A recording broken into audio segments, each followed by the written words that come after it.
یہ آیت جو میں نے تلاوت کی ہے اس میں اللہ تعالیٰ نے یہی فرمایا کہ دیکھو مصیبت زدہ لوگوں کی دعاؤں کو کون قبول کرتا ہے؟ صرف اللہ تعالیٰ ہی قبول کرتا ہے. اور وہ جب وہ ایسی حالت میں ہوں جب مضطر ہوں. مضطر اس کو کہتے ہیں جو اپنے چاروں طرف مشکلات اور ابتلاؤں کو دیکھتا ہے. اسے اپنی کامیابی کا کوئی مادی یا دنیاوی راستہ نظر نہیں آتا اور صرف ایک راستہ نظر آتا ہے اور وہ خدا تعالیٰ کی طرف جانے کا راستہ ہے. اللہ تعالیٰ کہتا ہے یہ مضطر ہیں جو میری طرف آتے ہیں، جو دنیا کے تمام راستے جن کے لیے بند اور مسدود ہو چکے ہوتے ہیں. مضطر کا مطلب یہ نہیں ہے کہ جب کوئی راستہ نظر نہ آئے تو گھبراہٹ میں اضطراب شروع ہو جائے کہ کدھر جائیں ہم، بلکہ مضطر کا مطلب ہے کہ جب تمام راستے بند ہو جائیں، جیسا کہ میں نے کہا تمام راستے مسدود ہو جائیں، تو ایک طرف روشنی کی کرن نظر آئے اور وہ اس کی طرف دوڑے. اگر ہر طرف آگ نظر آ رہی ہو تو دیوانوں کی طرح بے چین ہو کر دوڑنے والے کو مضطر نہیں کہتے، کیونکہ اس طرح وہ گھبراہٹ میں اگر دوڑے گا تو خود آگ میں پڑ جائے گا. بلکہ ہر طرف کی آگ دیکھنے کے بعد اسے جب ایک امن کا راستہ نظر آ رہا ہو، اسے ایک طرف پناہ نظر آ رہی ہو، تو اس معین راستے کی طرف وہ چلا جائے. تو وہ شخص ایسا ہے جو مضطر کہلاتا ہے. اور اللہ تعالیٰ فرماتا ہے کہ اسے میں ایسے شخص کو پھر آگ سے بچانے والا ہوں، میں اس کی پناہ گاہ ہوں. آگ کی تپش سے بچانے والی ٹھنڈی چھاؤں میں ہوں. میری طرف آؤ، مجھ سے پناہ طلب کرو، میں تمہیں ان ابتلاؤں سے نکالوں گا.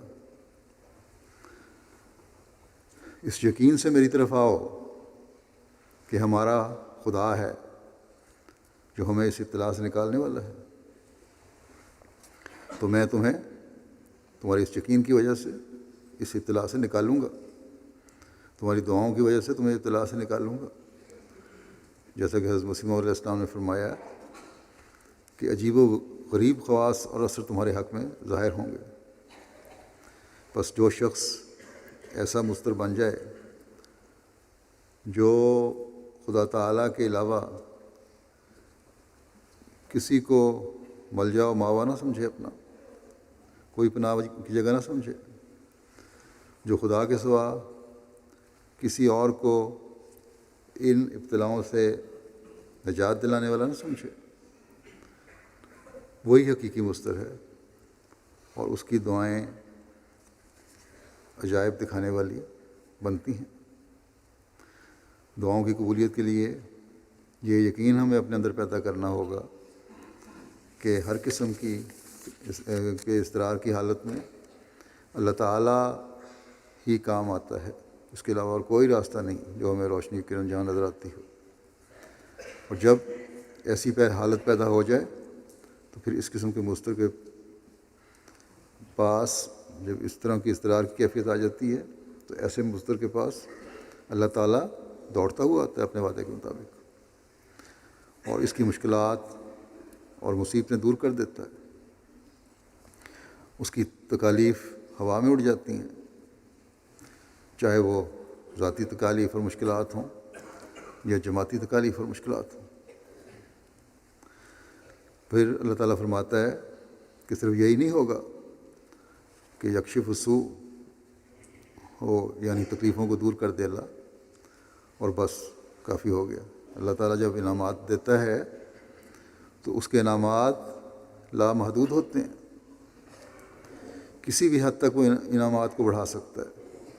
بس یہاں بھی جب تکلیف میں مبتلا مومنوں کی تکلیفوں کو دور کرنے کا اللہ تعالیٰ نے فرمایا تو ساتھ یہ بھی فرما دیا کہ یجعلکم خلفاء الارض،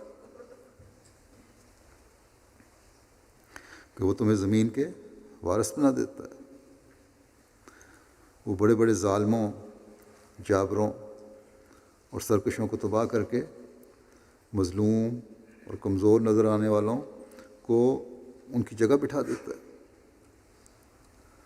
بس جہاں انفرادی طور پر مضطر کی دعا سن کر اللہ تعالیٰ اس کی تکلیف کو دور کرتا ہے، وہاں قومی رنگ میں بھی اس کی تکلیفوں اور ابتلاؤں کو دور کرتا ہے. اولاد کو